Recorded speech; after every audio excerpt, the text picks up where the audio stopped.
Vamos a ir al Señor en oración y luego vamos a ir al mensaje de la palabra de Dios.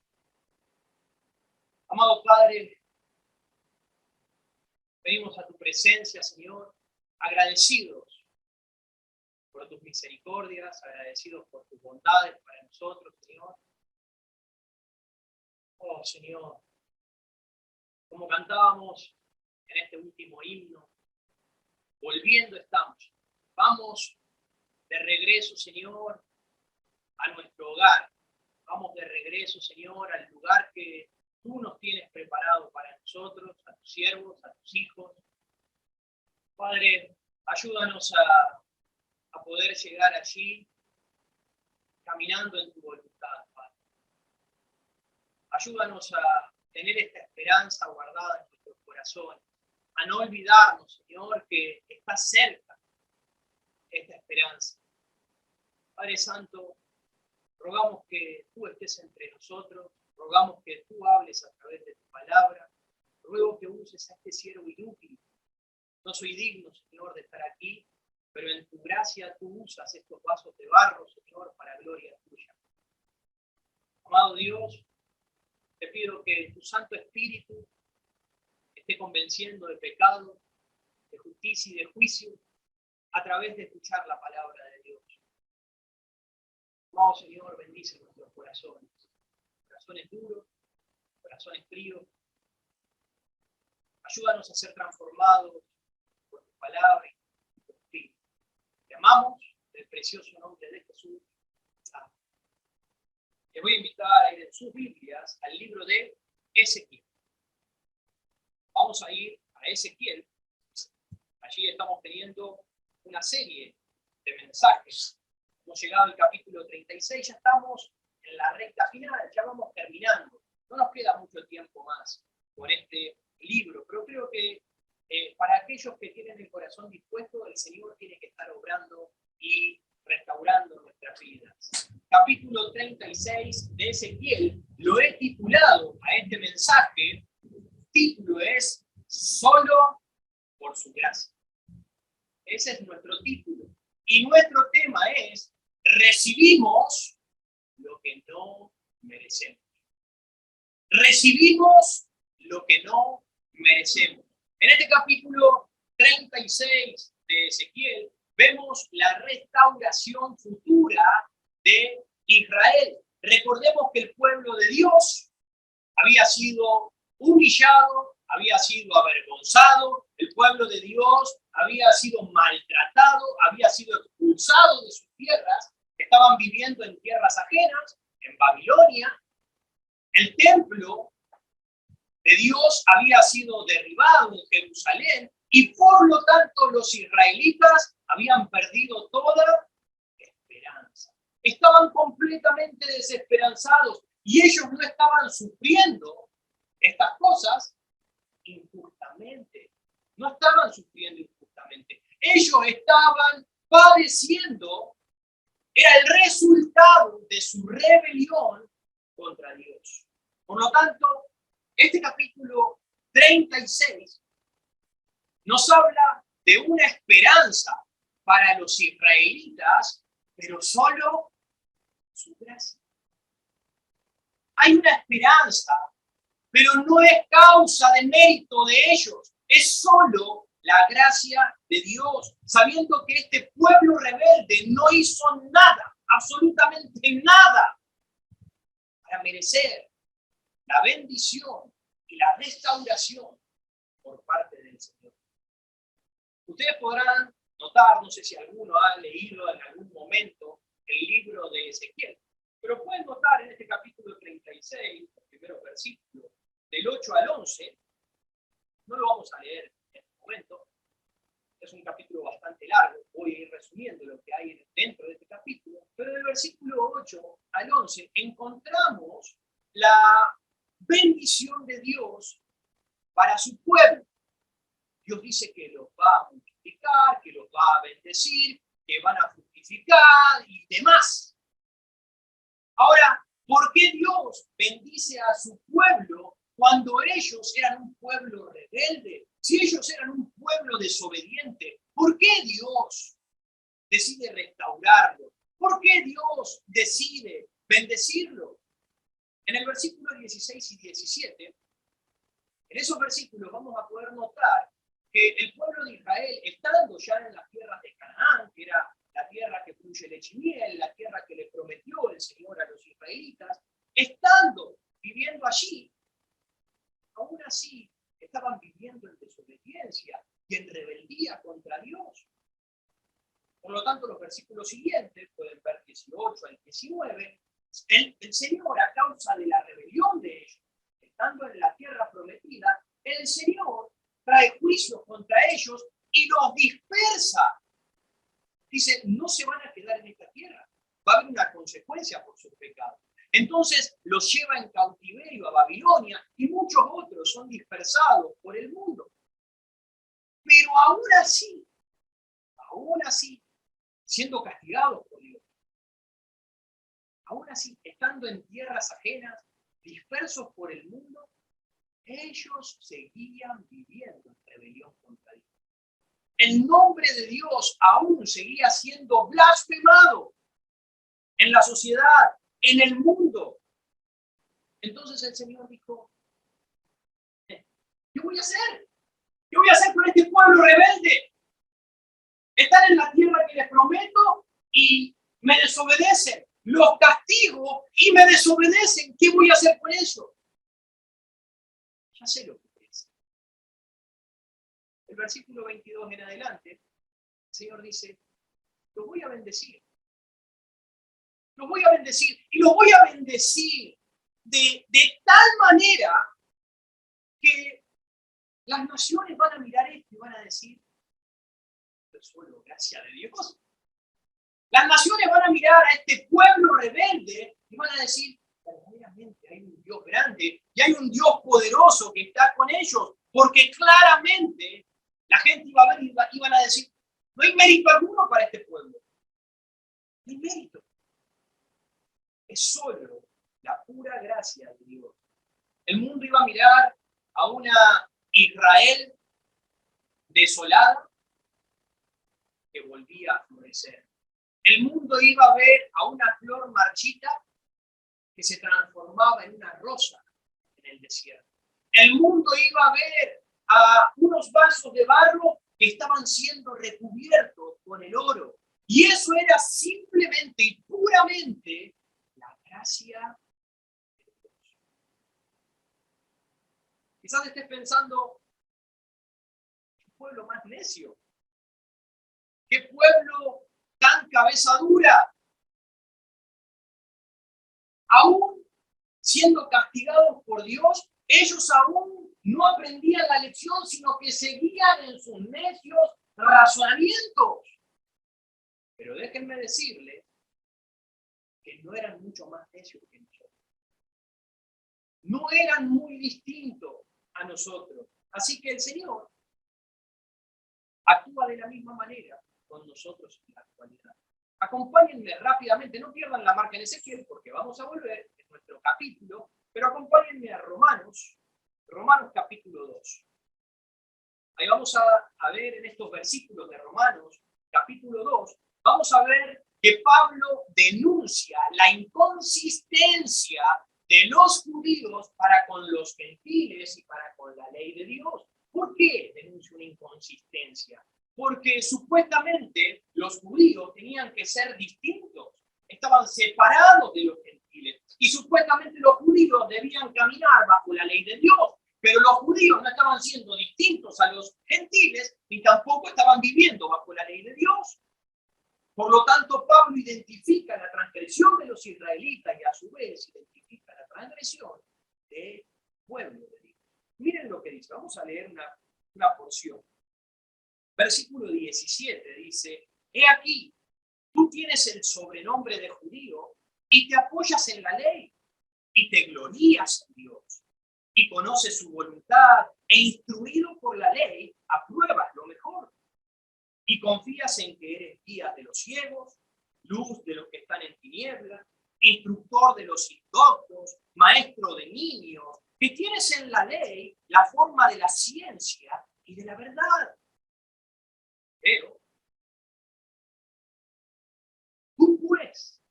que enseñas a otro. ¿No te enseñas a ti mismo?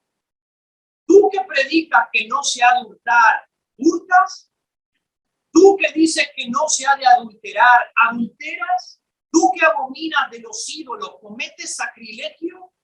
Tú que te jactas de la ley, ¿con infracción de la ley deshonras a Dios?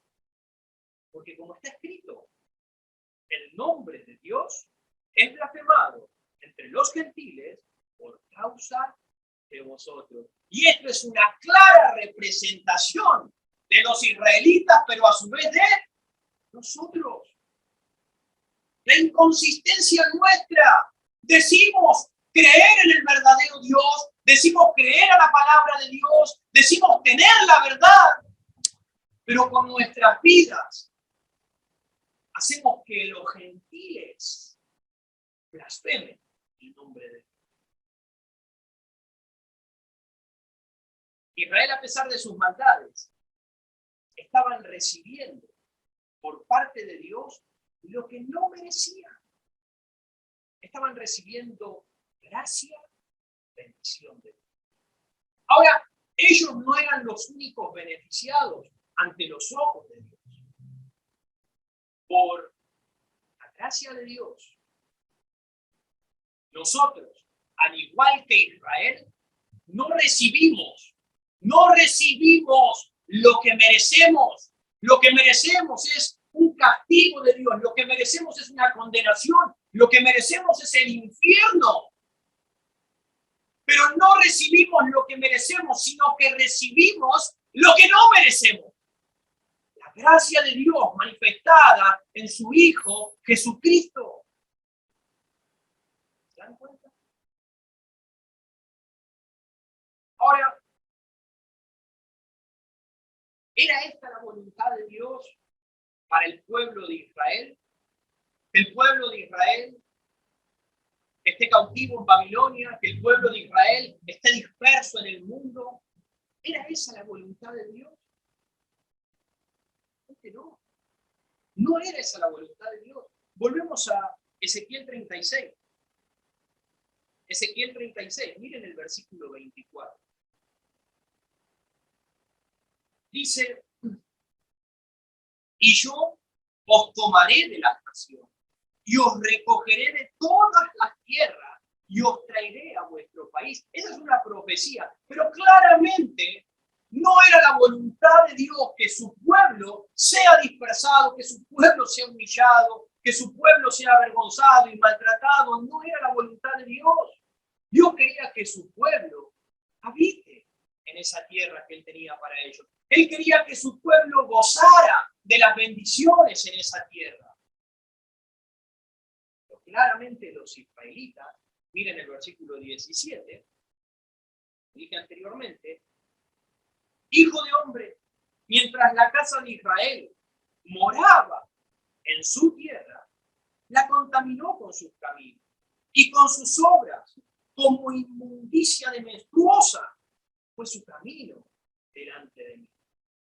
Claramente no era la voluntad de Dios desechar a su pueblo, esparcir a su pueblo, pero el pueblo de Dios no caminó en la voluntad de Dios. El pueblo no caminó en los planes de Dios, sino que ellos se rebelaron contra Dios y vivieron y caminaron según sus propios deseos.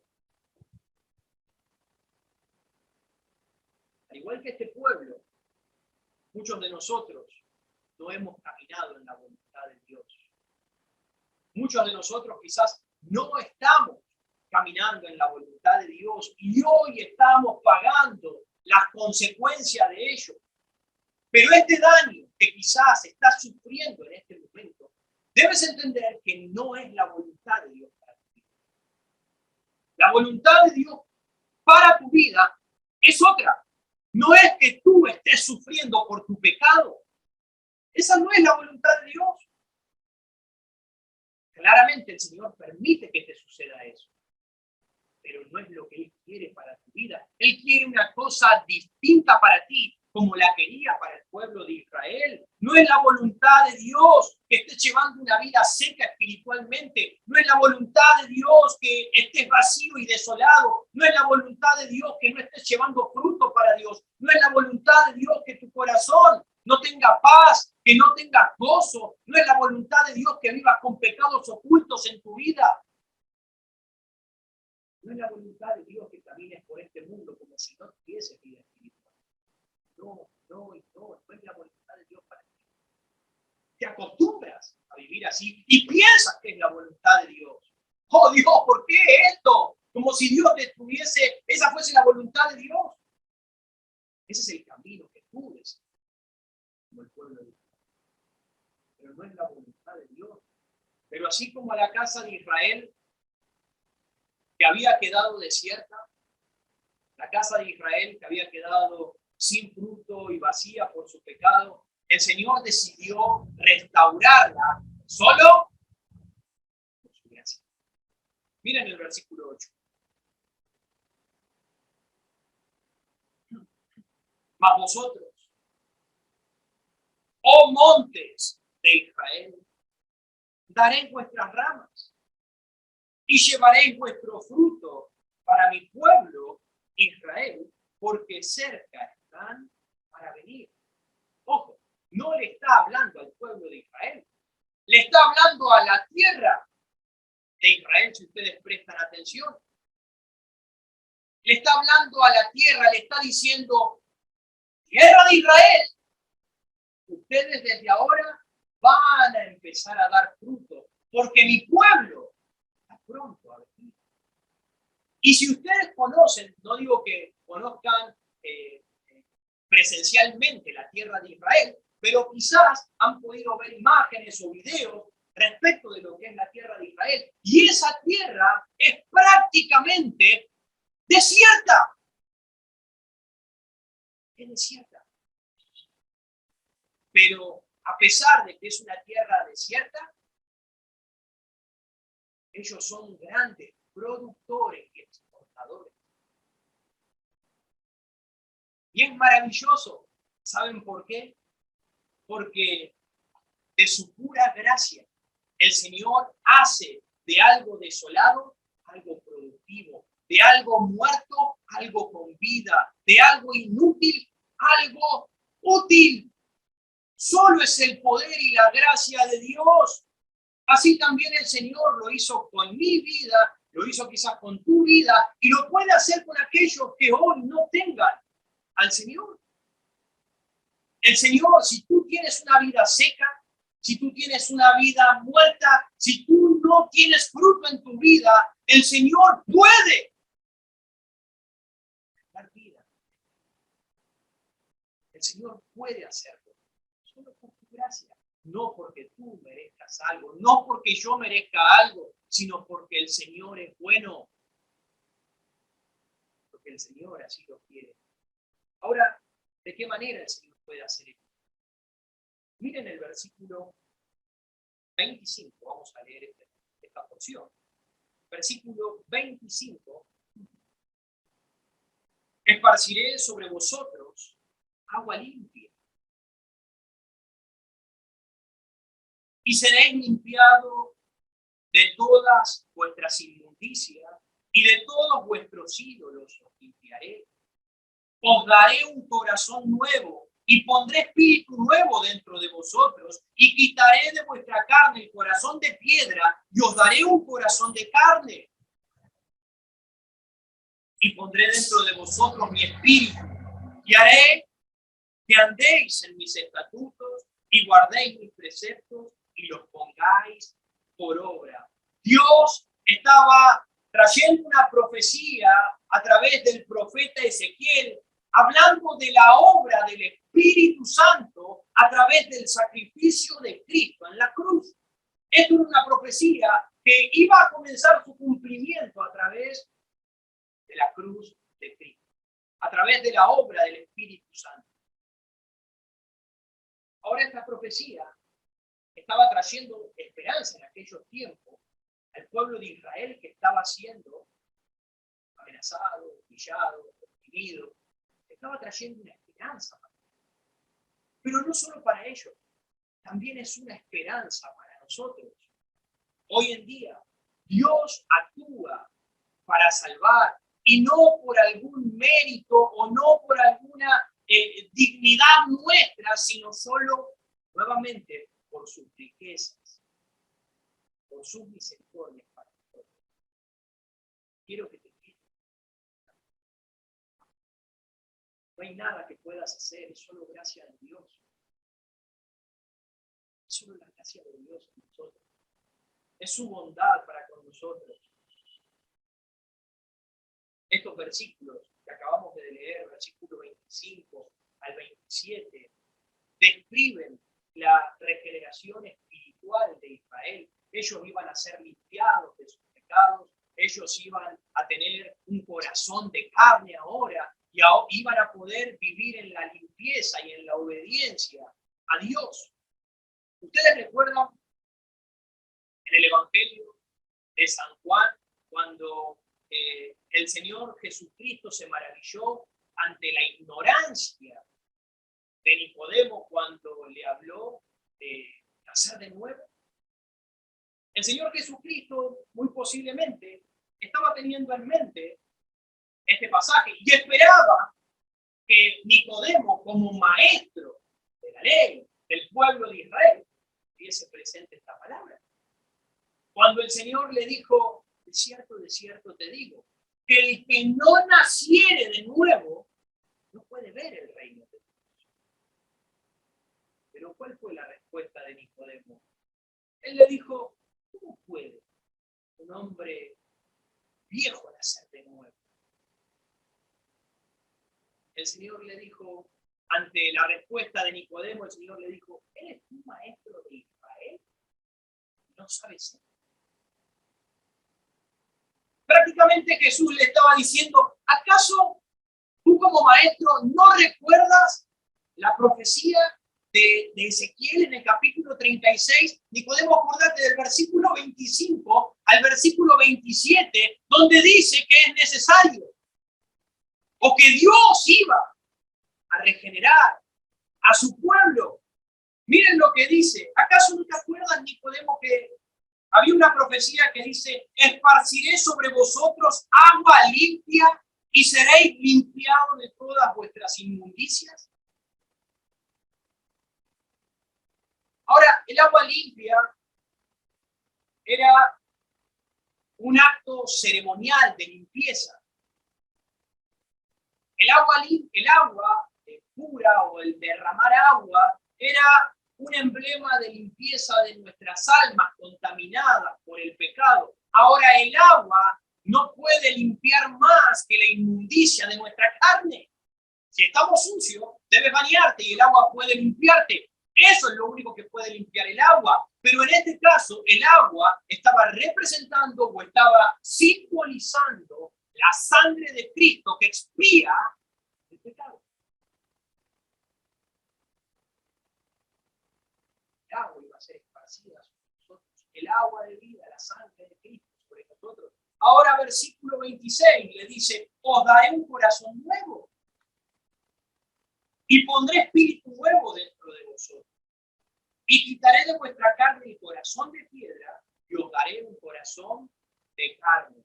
Y cuando nos habla de un corazón de carne, no debemos confundir el uso carne en esta porción de las Escrituras con otras porciones de las Escrituras. Porque en otras porciones, cuando habla de la carne o del corazón de carne, está hablando justamente de la debilidad, de la flaqueza o de la corrupción del hombre. En este caso, lo que está haciendo es una comparación, una representación de un corazón de carne con un corazón de piedra. El corazón de piedra es un corazón frío, es un corazón sin vida, a diferencia de un corazón de carne que es espiritualmente renacido, cálido, vivo. En este caso, representándolo hoy en día, en esta sociedad, el mundo tiene un corazón de piedra, sin vida.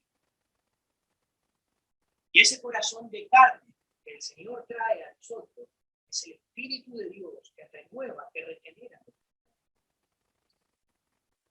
Quizás no lo tengas. Quizás todavía tengas ese corazón de piedra. Hoy puedes recibir este corazón de carne. Hoy puedes ser transformado por el Señor. Espero que no te vayas en esta mañana sin ser transformado por el Espíritu. Así que la restauración de este pueblo rebelde, Israel, es un tipo de nuestra redención por Cristo. Aunque no mereciendo la redención y la bendición de Dios, el Señor nos la da de su amor. Hay 4 cosas que podemos ver en estos 4 versículos. Versículo 25 al 28. En primer lugar, en el versículo 25, podemos ver que el Señor nos promete de pura gracia. El Señor nos promete limpiarnos de pecado. Miren el versículo 25. El Señor te promete hacer. Esparciré sobre vosotros agua limpia y seréis limpiados de todas vuestras iniquidades. El Señor promete de gracia limpiarte de pecado. Isaías, capítulo 64, búsquenlo conmigo rápidamente. No pierdan la marca, hermano. Por favor, no pierdan la marca porque volvemos. Isaías, capítulo 64.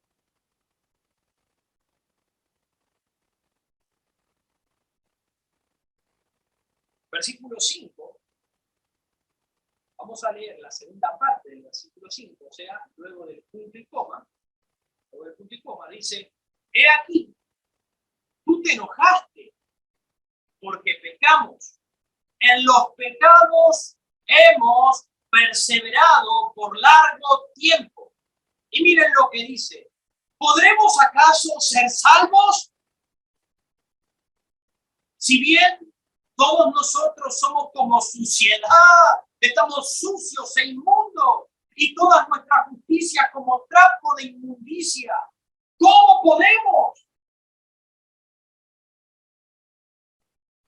El Señor de su gracia promete limpiarte. No sé cuál sea tu inmundicia, cuáles sean los pecados con los cuales tú estés recubierto e inmundo. No sé, fornicación, cultos, idolatría, como hemos leído anteriormente.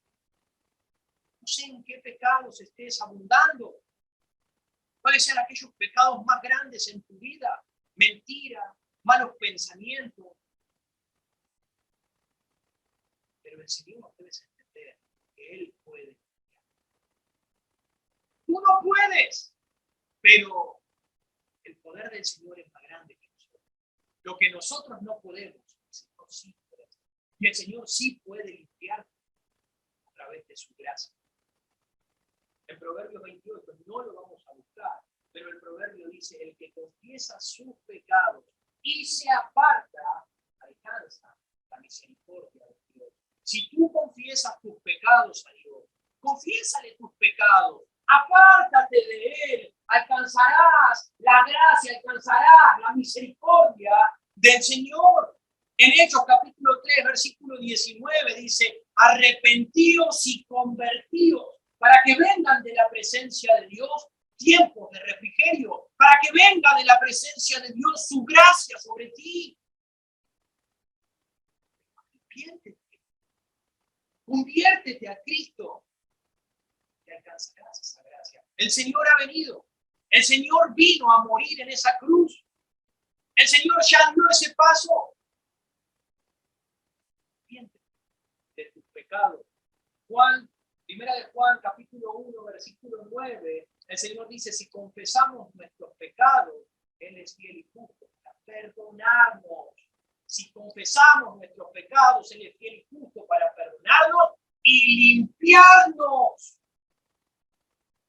Limpiarnos. Solo el Señor tiene el poder de limpiar. Tú no puedes limpiar. Solo Dios puede limpiar, pero necesitas acercarte a Él. Promete limpieza. Volvemos a Ezequiel 36, versículo 26. El Señor promete limpieza en el versículo 25, pero el Señor también promete regenerar. Promete regenerarte. Miren lo que dice: os daré corazón nuevo y pondré espíritu nuevo dentro de vosotros. Ahora, ¿qué es la regeneración? La regeneración es un nuevo nacimiento. La regeneración es ser restaurado. Algo que está roto, algo que está desordenado, el Señor lo vuelve a ordenar y lo vuelve a armar, lo restaura, lo regenera. La regeneración es un nuevo estado. La regeneración es por lo tanto la obra de Dios, es un acto de Dios a través de la intervención inmediata. Otra vez, es un acto de Dios a través de la intervención inmediata de la palabra. Porque recuerden que la fe es por el oír y el oír por la palabra de Dios. El Señor Jesucristo nos envía a llevar el Evangelio para que la gente escuche el Evangelio. Es necesario que escuchen, pero a través del Espíritu Santo. El Espíritu Santo es el que convence de pecado, de justicia y de juicio.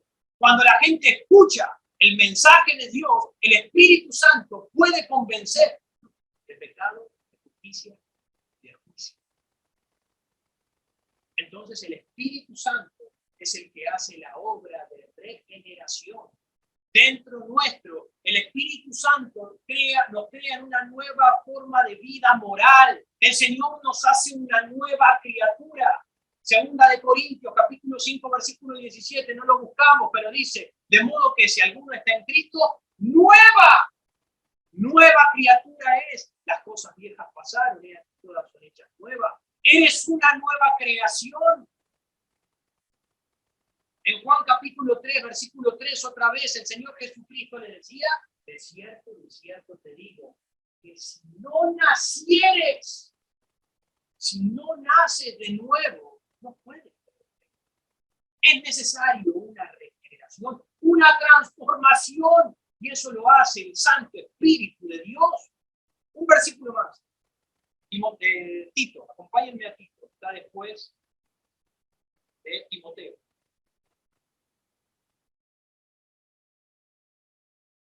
Tito, capítulo 3.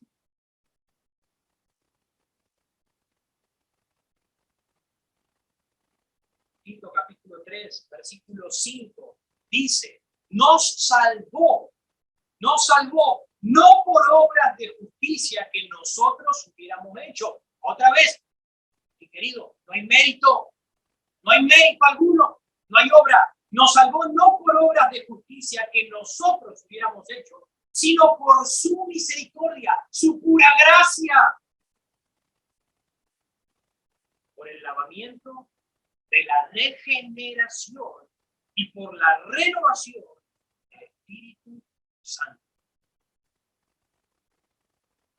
No por algo que hayamos hecho, solo su gracia, el Espíritu Santo. El Espíritu Santo te transforma. ¿Lo vemos? Ezequiel 36. El Señor nos promete darnos limpieza, el Señor promete regenerarte, el Señor promete guardar su palabra en tu corazón para que puedas. El Señor promete poner su palabra en nosotros para que andemos en ella. Pero ¿cómo? ¿Pero cómo si yo leo la Biblia y no entiendo nada?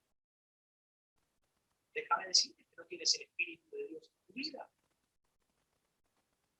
No tienes el Espíritu de Dios. Si tú lees y no entiendes, puede que no entiendas algunas cosas, porque son difíciles de entender y hay que estudiar. Pero si tú no entiendes nada, muy posiblemente no tienes el Espíritu de Dios, porque el versículo 27 dice: y pondré dentro de vosotros, que dice, mi espíritu, y haré que andéis en mis estatutos y guardéis mis preceptos y los pongáis por obra. Si tienes el Espíritu Santo de Dios, el Espíritu de Dios, según Juan 14, según Juan 16, el Espíritu de Dios te va a guiar y te va a enseñar todas las cosas.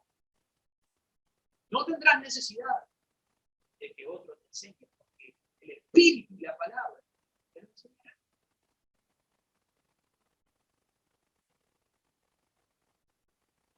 Promete limpiarte, promete regenerarte, promete poner su palabra en tu corazón, pero también promete bendecir. El Señor promete bendecir. Miren el versículo 28. Habitaréis en la tierra que di a vuestros padres, y vosotros me seréis por pueblo, y yo seré a vosotros por Dios. Y os guardaré de todas vuestras inmundicias, y llamaré al trigo, y lo multiplicaré, y no os daré hambre. Multiplicaré asimismo el fruto de los árboles y el fruto de los campos, para que nunca más recibáis oprobio de hambre entre las naciones. Lo mismo que el Señor estaba haciendo con el pueblo de Israel, en llevarlo a la tierra y proveerle de todas las cosas, que la tierra empiece a producir su fruto para que ellos tuviesen lo que necesitan. Como el Señor le dijo, ustedes van a ser mi pueblo y yo voy a ser su Dios. El Señor nos dice a nosotros hoy, ustedes serán mi pueblo, yo voy a ser su Dios. Él quiere ser tu Dios. El Señor promete bendecirte. ¿Recuerdan cuando Jesús dijo en Mateo 6:33, mas buscad primeramente el reino de Dios y su justicia? Todas estas cosas os serán añadidas. El Señor promete bendecirte. El Señor promete darte las necesidades básicas que necesitas. Promete darte el alimento. Promete darte la vestimenta. Promete darte un techo donde dormir. El Señor promete darte de alguna manera lo que necesitas para que no seas avergonzado. El Señor también va a hacer. Pablo le decía a Timoteo, la piedad para todo, porque tiene promesas de esta vida presente. El caminar en la piedad, el caminar en la obediencia a Dios, trae promesas de Dios para nuestra vida. El Señor promete darte todas estas cosas. Muy posiblemente a veces no lo tenemos. No estamos tan bien. Entonces nos salimos de la voluntad de Dios y sufrimos consecuencias, pero no que sea la voluntad de Dios. Esta promesa de la gracia de Dios sobre nosotros nos debería equipar para cumplir con nuestro deber. Quizás digas, tu deber es glorificar a Dios. Tu deber es vivir para la gloria de Dios. El ver manifestada esa gracia debería impulsarnos, debería equiparnos. No para seguir viviendo en los pecados, porque la gracia de Dios es tan abundante que el Señor me va a perdonar todo lo que sigo haciendo ahora. No, mi hermano. No nos libró para que sigamos abundando en el pecado. Nos libró para que empecemos a vivir una vida nueva para su gracia, para su gloria. Esto debería equiparnos para cumplir con nuestro propósito. Así que a modo de conclusión, estos versículos del 24 al 28, estas profecías digo porque habla de traer al pueblo de Israel a su tierra, y habla de enviar, generar y bendecir al pueblo de Israel y más. Estas profecías se cumplieron parcialmente. Se cumplieron parcialmente desde el momento en que Israel comenzó a volver de Babilonia a su tierra. Comenzaron a cumplirse, pero el pleno cumplimiento de estas profecías está en un futuro no muy lejano. En un futuro no muy lejano. La Israel moderna de hoy en día consiguió formarse, establecerse como un Estado independiente en 1940 Desde aquel momento y hoy en día, aún los israelitas siguen volviendo a su tierra. Hoy en día siguen volviendo a su tierra.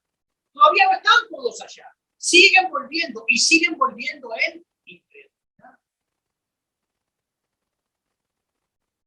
Así que no falta mucho para que el Señor cumpla todas estas cosas, para que el Señor venga. El Señor está cerca. Israel recibió lo que no merecía, la gracia y la bendición de Dios. Solo por su gloria, nosotros, al igual que Israel, no recibimos lo que merecemos, castigo eterno, sino que recibimos lo que no merecemos. La gracia de Dios manifestada en su Hijo Jesucristo. Así que, ¿qué tipo de vida estás viviendo en este momento? ¿Estás viviendo para glorificar el nombre de Dios? ¿O tu vida lo que está manifestando es que el mundo, que los que te rodean, que la gente blasfeme? ¿Qué es lo que estás haciendo? Si el Señor ha hecho de esta tierra estéril, seca y muerta, ha hecho una tierra con frutos y viva. Si el Señor te ha dado una nueva vida cuando estabas muertos en tus delitos y tus pecados, procura caminar. Entonces, procura caminar. Porque recuerda que caminar en la piedad de Dios tiene promesa en este tiempo presente, también la vida. Así que no intentes, escúchenlo bien, no intentes abusar de la gracia. No intentemos, hermanos, abusar de la gracia de Dios, porque recuerden, Él también es un Dios justo y hará recaer sobre nosotros todo el peso de su justicia. Como lo tuvo que hacer con Israel, no dudará el Señor mostrar su justicia. Aunque Él en su gracia luego te restaure, vas a sufrir. Evita el sufrimiento. Mantente en la voluntad de Dios, mantente en el camino de Dios. No seamos rebeldes como Israel, que aún siendo castigados por Dios eran tercos y continuaban. Si te ha salido, vuelve. No abuses. Vamos a ver. Amado Señor, Padre Santo, gracias, Señor, por tu palabra, gracias por este libro de Ezequiel que tú, Señor, nos has dejado. Amado Dios, gracias por el sacrificio de Cristo en esa cruz. Gracias porque nos has venido a buscar, Señor. Gracias porque miraste nuestras miserias y viste que no podíamos, Señor, llegar a la salvación, no podíamos llegar al cielo, no podíamos volver a tu plan inicial, a tu diseño, sino a través del sacrificio de Cristo en esa cruz. Gracias, Señor, por no destruirnos, sino venir a buscar.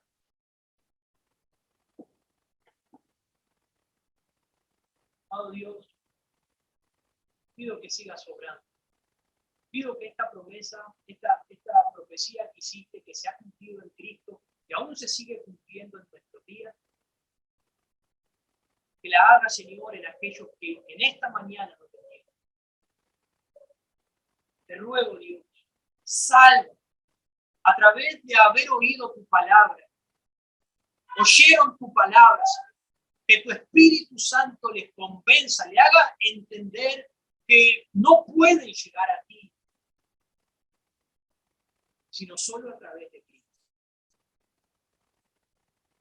Padre, ayúdales a ver que están sucios, con sus pecados, que están alejados de ti y que solo tú puedes limpiarles, puedes regenerarles, puedes poner tu espíritu en ellos. Oh, Santo Dios, es tu obra, yo solo comparto tu palabra. Es tu obra.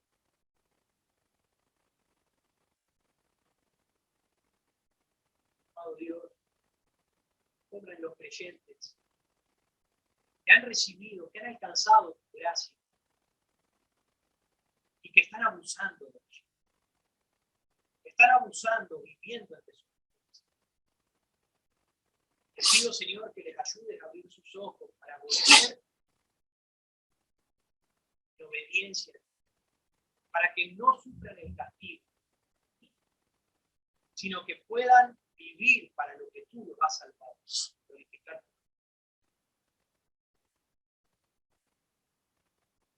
Las cabezas agachas.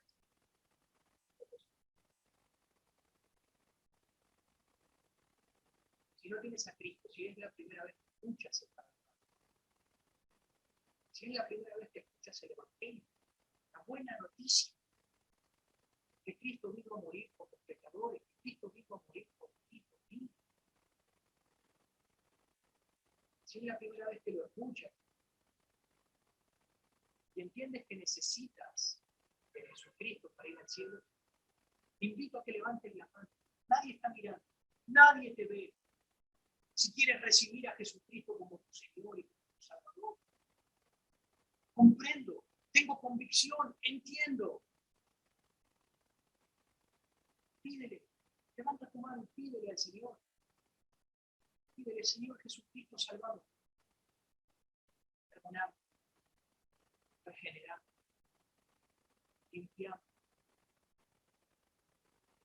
Dame entrada, Rey. ¿Qué puedes hacer?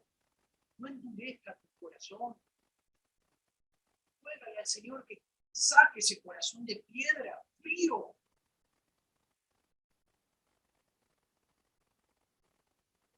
¿Estás seguro? ¿Estás seguro? Tu vida tiene que estar por su fruto. Tu vida tiene que estar por ti. No ser así. Necesitas. Si ya eres un creyente, te animo a que arregles las cosas. Pídele perdón para abusar. Vuélvete en su gracia. Cada uno.